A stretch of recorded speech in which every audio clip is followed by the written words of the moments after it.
Hello everyone, how are you? Hope you all are doing well.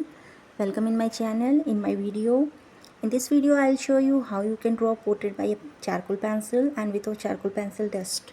The portrait I'll draw here of Albert Einstein, who was a brilliant theoretical physicist and Nobel laureate. As you can see here, I drew outline of portrait which is freehand. I'll make another video only for freehand portrait tutorial.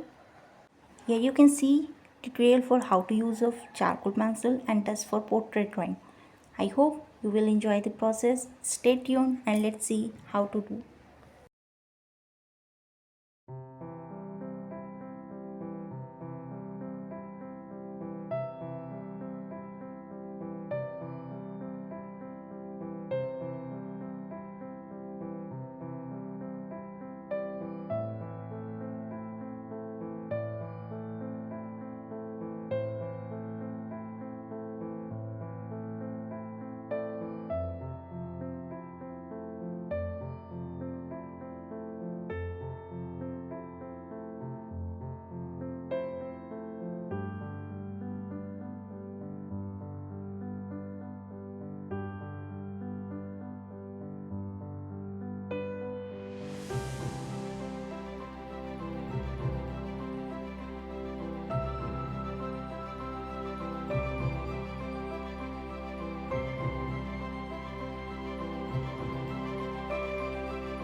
Comment below in the section how you liked it, what type of artwork you like, so that you can get updates through my channel.